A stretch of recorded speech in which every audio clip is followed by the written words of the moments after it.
High, good morning friends. আমি ঈশিতা আবারও আপনাদের সামনে একটা নতুন ব্লগ নিয়ে হাজির। আজকে মহালয়া, তাই সবাইকে শুভ মহালয়া শুভেচ্ছা জানালাম। আর আজ আমি যাচ্ছি নৈহাটির বড়মার দর্শনে, বড়মার পুজো দিতে। অনেক দিনই ইচ্ছা ছিল যে আমি একবার যাব বড়মার কাছে, তো আজ সেই ইচ্ছা পূরণ হলো। তো আমি নৈহাটিতে অলরেডি আছি এবং এখান থেকে 1 নম্বর প্ল্যাটফর্মে গিয়ে তার পাশ দিয়ে যে গলি আছে সেইটা দিয়ে বেরিয়ে টোটো বা অটো করে বড়মার মন্দিরের সামনে যাওয়া যাবে। আমি যাচ্ছি, ঠিক আছে?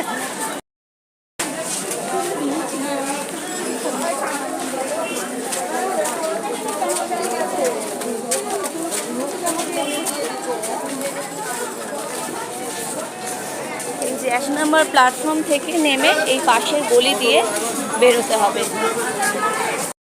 আমি এখন একটা টোটোতে উঠেছি, 10 টাকা ভাড়া বললো, এই টোটো করেই যাব। এই দোকানটা থেকে আমি ডালা নিচ্ছি মায়ের, এই যে ডালা। আজকে যেহেতু মহালয়া, সেই কারণে আজকে এখানে প্রচুর ভিড় হয়েছে। অনেক দর্শনার্থী বড়মার দর্শন করতে এসেছে, প্রচুর লাইন হয়েছে, প্রচুর।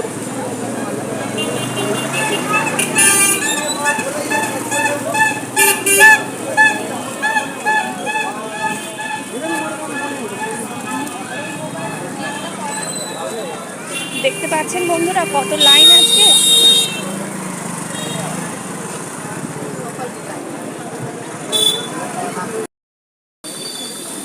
লাইনের শেষ কোথায় সেটা আমি এখনো দেখতে পাচ্ছি না।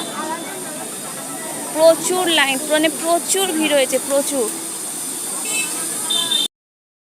অবশেষে লাইনের শেষ খুঁজে পেলাম।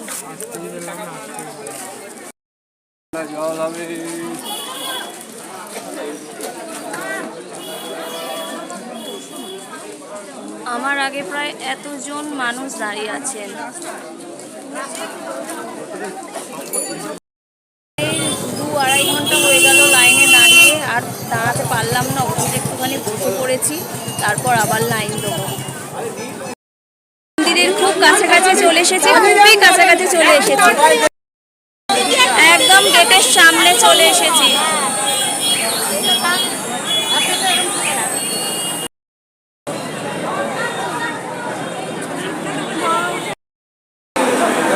অঙ্কিতা, এদিকে আসো।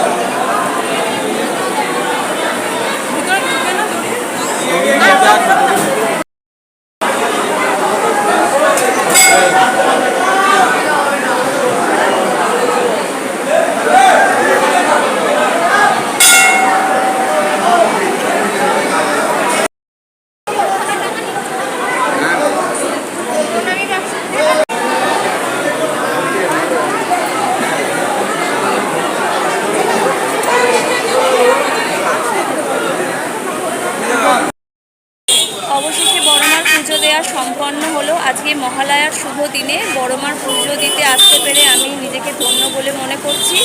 আমার অনেক ভালো লাগছে, খুব ভালো লাগছে। বড়মা যেন আমার সমস্ত রোগ শোক দুঃখ বিপদ আপদ সব দূর করে, যেন ভালো রাখেন উনি। আমার আজকে খুব ভালো লাগলো, খুব সামনে থেকে দর্শন করেছি।